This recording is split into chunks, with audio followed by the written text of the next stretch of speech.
Hello everyone, welcome back. I'm Kris. This is not a request, I'm just doing an older video that I wanted to do. And this is top 3 videos of Disturbing Backstories Part 9.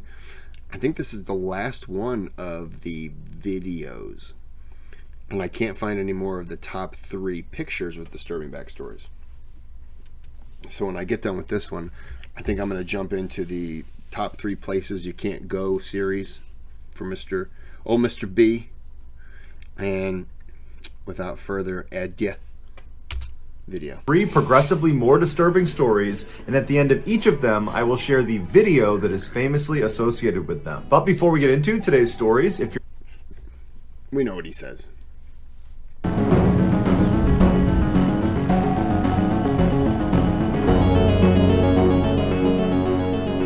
In June of 2018, 18-year-old straight-A student Tyler Turner graduated from his high school in Central California. In the fall of that year, he was scheduled to go to the University of California, Merced with a full scholarship. He planned to study biochemical engineering because he was born with cerebral palsy and wanted to help other people with the condition. In August of that year, one of Tyler's friends said they wanted to go skydiving to celebrate their birthday.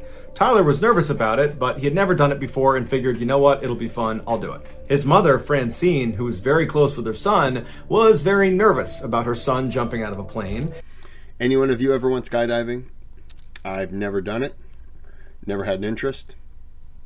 I wouldn't fall out of a car.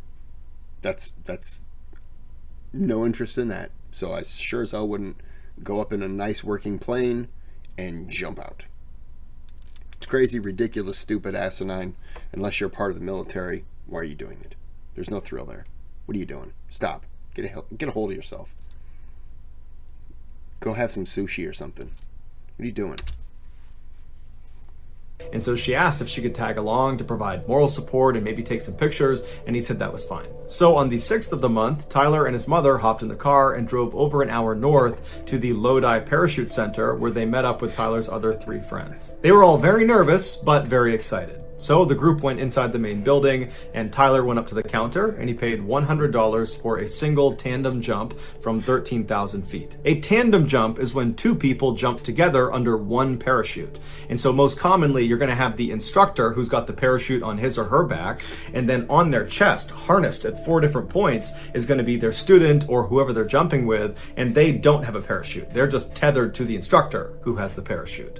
And so in this case, Tyler would be strapped on to his instructor. And so the advantage for Tyler as a first-time jumper is that he would not need to do anything once they're in free fall. The instructor would be 100% in control of keeping them steady in the air, of pulling the parachute, of dealing with any malfunctions, of flying the canopy, and of landing. It's all done by the instructor. After paying, Tyler and his mother walked over and met his instructor, the guy he'd be strapped onto. It was a 25-year-old man named Young Kwan who told him he had jumped over 700 times. And so Young told Tyler that he needed to watch a safety video before they did anything else. And so Tyler and his mother walked into the room, they sat down, the TV turned on, and a very simple safety video came on. And partway through it, another instructor walked in and just turned it off and told Tyler and his mother, you've seen enough, you guys can go. Francine was a little bit alarmed at this behavior because it seemed odd to skip over safety when you're jumping out of a plane for the first time, but she figured, you know what, they must know what they're doing, I'm sure it's fine. Just before 10 a.m., Young helped Tyler get into his tandem jump harness that would allow him to connect onto Young's chest. And then afterward, Tyler walked over to his mom, gave her a big hug, told her he loved her, and then he departed his mother and walked his way over to the staging area where he and the other jumpers, that included his friends, were waiting for the plane to start so they could actually board. While they waited, Tyler was really nervous, and his instructor picked up on it, and so to put Tyler at ease, he began filming Tyler and interviewing him about his upcoming jump to kind of make light of the whole situation, and it seemed to work. My name is Tyler Turner. What are you doing here? I am gonna jump out of a plane. It's your first time. First time indeed. That's my mom over there. Hello. Very loving mom. Done a lot for me in my life. Hope that she'll help me with more of my life, because I want to make it. Okay, we're gonna make it. After they recorded this video, the plane was ready to go, so it was time to start boarding. And so are we gonna make it, or we're gonna make it? Was that a question, or was that a request? Because I wouldn't leave it up to that person. Tyler and his instructor walked. I would, by the way, be jumping with, I would say, look, you got a parachute, that's great. I'm going to need a parachute on my chest because if yours fails, we're flipping around and I'm releasing this one. I want to have a parachute for my legs. Arm parachutes, just like little pool floaties. No, we're living.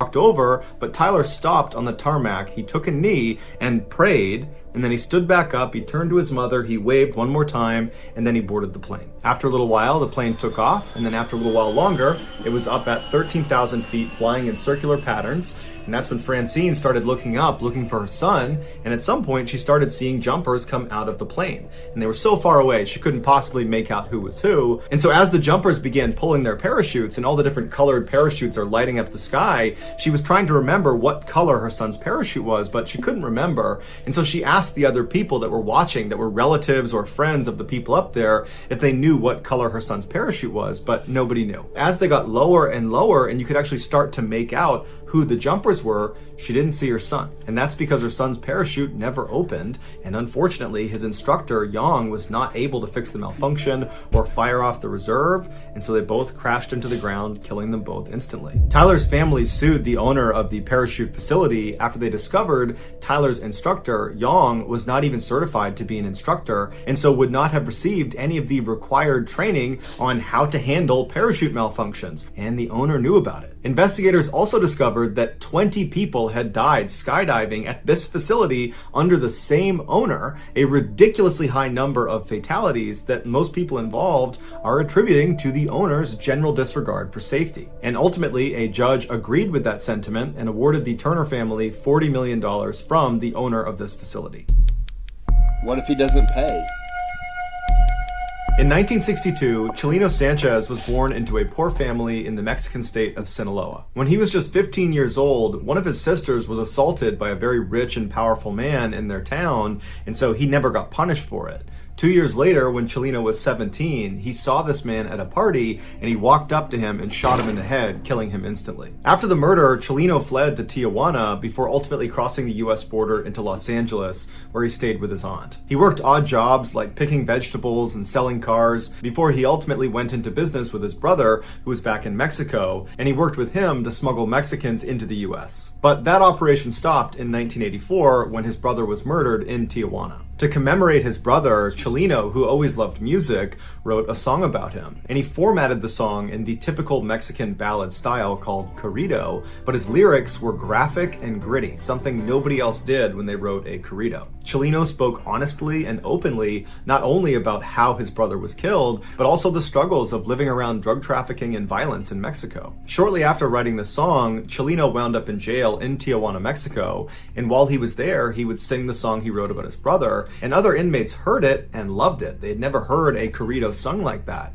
And so they asked Chileno if he would write songs about them and their exploits. Soon, Chileno was being commissioned by all these inmates in this prison to write their songs in exchange for money and for favors. When Chileno got out of prison, his unique songwriting abilities had spread beyond the prison walls to other criminals and drug traffickers and kingpins in Mexico, and before long, Chileno was being approached by those people to write their songs. His corridos pioneered a new subgenre of music called narco corrido for their ties to the narcotics industry. Some people today compare the style and lyrics of the narco corrido to gangster rap. By 1987, Chileno's music was not just being shared amongst his paying clients. It had spread into Los Angeles and all over Mexico and was becoming very popular, even though it wasn't being played on the radio because radios thought his lyrics were too graphic. And so it was spreading largely because of word of mouth and because Chileno himself would go to car washes and street corners and he would sell his cassettes to anybody who would take them. By 1991, Chileno was so famous that he actually went on tour, and everywhere he went, the venue would be completely sold out. But given what his narco corridos were about, largely about drug trafficking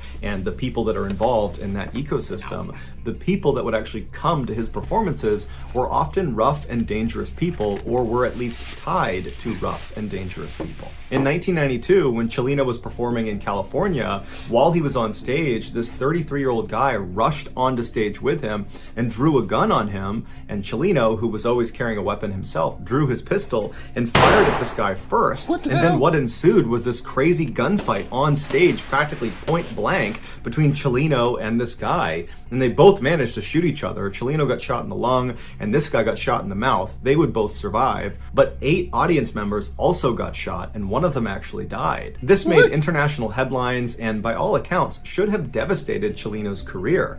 But in fact, it had the opposite effect. It made him 10 times more famous because Chileno, he was representing narco-corrido music. And so in being the face of that, he kind of represented drug trafficking and criminals and outlaws all over Mexico and in the United States. And so he was kind of representing a very tough group of people. And so for him to have stood his ground on stage and shot first at this guy coming to attack him, it made him look brave. It made him look like a warrior. It validated him as the right person to be the face of narco-corridos. But Chileno also understood that this probably was not the last time that someone was going to try to hurt him. That in virtue of being the face of narco culture, there's bound to be people that are very violent that don't like him, and they might come after him too. And so he actually told his inner circle that he thought his days were numbered, that at some point someone was going to kill him. 4 months after the shootout, Chileno was back home in Sinaloa, Mexico, performing at a concert that his friends had told him he shouldn't do because he had lots of enemies in his hometown. But Chileno really wanted to do it. He got into the venue, he got on stage, his band was getting ready, thousands of people were coming into the audience, and before the show started, somebody handed him a note. And so Chileno takes the note, he's smiling, he's kind of looking around at the crowd, and then he looks down at the note and he reads it, and right away his expression completely changes. He looks distressed, he rubs his brow, he frowns, he kind of looks up at the crowd like he's looking for someone, and then he just goes blank in the face, and he's looking out like he's looking past the crowd. And it's this long period of time where he's just blank staring into the audience. And then all of a sudden he just snaps out of it, takes the note, puts it in his pocket, picks up the microphone, and proceeds to give one of his best live performances to date. After the concert was over, Chileno made a special effort to say bye to everybody in his band, and he said bye to some people in the crowd, and then finally, after this kind of long drawn-out goodbye, he walked out the back door. Shortly after, he was kidnapped, tied up, and then shot in the back of the head, execution style. It would turn out that note he received on stage was from his killers, who we don't know exactly who they are still to this day, but the note said, after this performance, we're going to kill you. And so that was the reason Chileno was so distressed, because whoever it was, he obviously understood it was a credible threat. But instead of panicking, he just decided he would give an amazing performance and then face his destiny. And so when he went outside, he knew he was going to get murdered. And he did. Here is the moment Chileno was handed that note on stage, informing him he had been marked for death.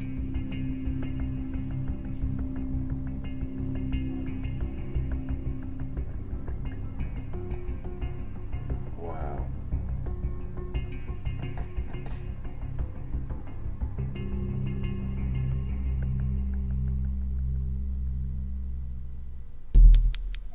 Wow.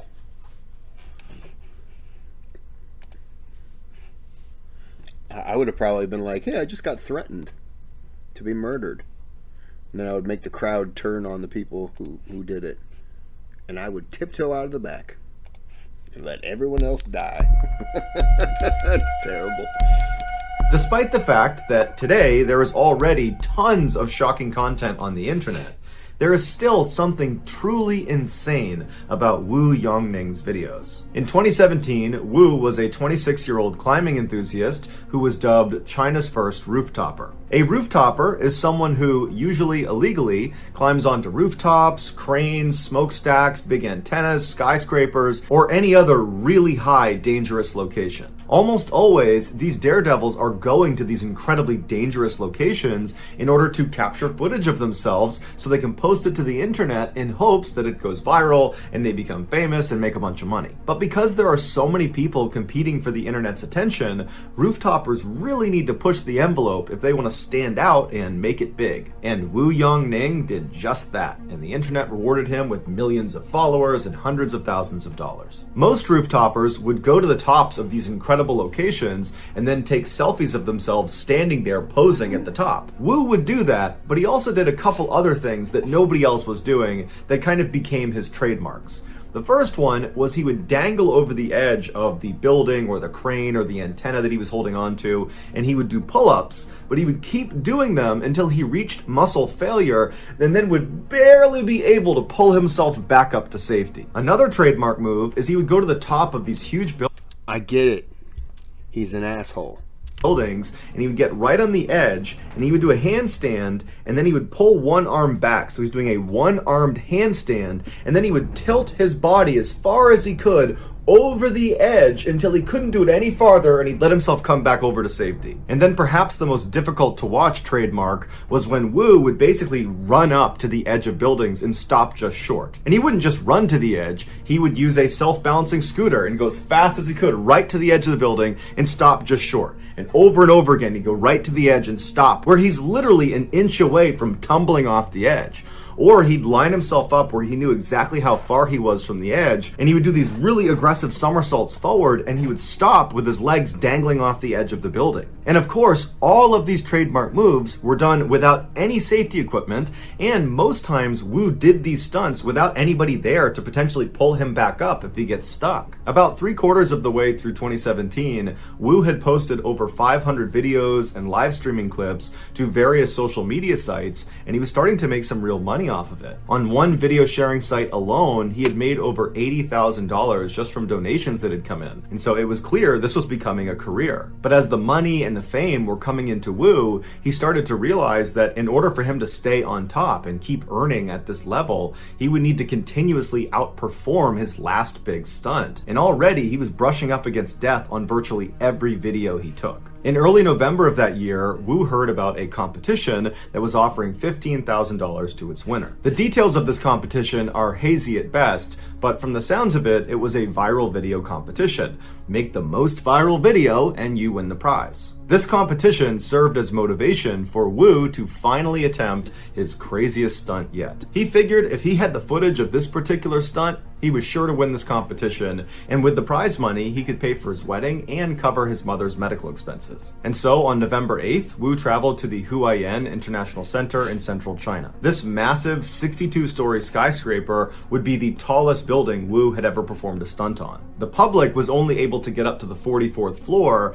and so Wu had to take the elevator up to somewhere between the 40th and 44th floor, at which point he climbed out of a window and free climbed his way all the way up to the top, so 20 additional floors just climbing the side of a skyscraper. Once he got to the rooftop, he set up his tripod and his camera, and he turned on his live stream. And then he walked around and he began preparing himself for the stunt. Live stream viewers that tuned in would see Wu sitting on the edge of the skyscraper, and he's meticulously wiping down the edge of this building. It's the area he'll be grabbing onto to perform his stunt, which was going to be his trademark pull-ups. And so after several minutes of Wu cleaning this ledge, he begins to lower himself where his arms are still tucked up over the ledge. So he's not hanging, he's got his arms kind of anchored on the top. He's like testing the edge of this lip. And he kind of feels around and he can tell that it's not a good grip. It's not good enough for him to go down to a full extension. And so he pulls himself back up and he goes back to wiping down the edge. And from the looks of it, it seems like Wu is actually pretty nervous about this stunt. And normally when you watch Wu's videos, he doesn't seem nervous at all, even leading up to his stunt.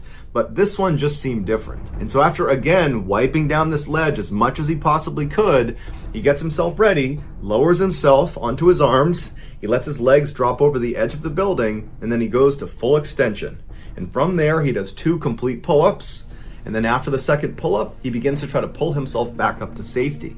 But he's fatigued and he can't quite get himself up over the edge. He starts to use his feet to try to use the glass to push himself back up, but he can't get a grip. And for the next 15 seconds, Wu is desperately trying to get himself up and over this ledge. He's trying to muscle himself up, but it's obvious he's completely fatigued. I mean, he did free climb almost 20 stories to get up there, and so it makes sense his arms would be tired. But there's nobody up there to help pull him up.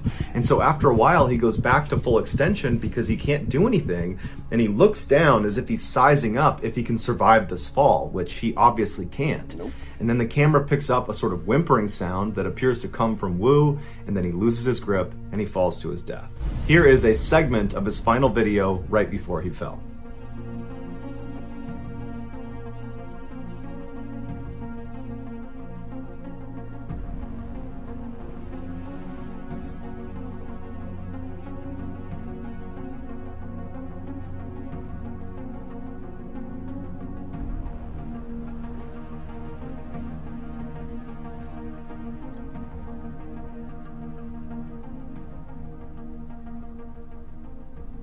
So that's going to do it, guys. If you found the secret in today's video, I have no sympathy for the last one. You're just an asshole. Sorry. Shouldn't have been doing that anyways. And you're only doing it because all those people are feeding into you, and we're those people who are giving you all those donations and all that shit now. They didn't care about you.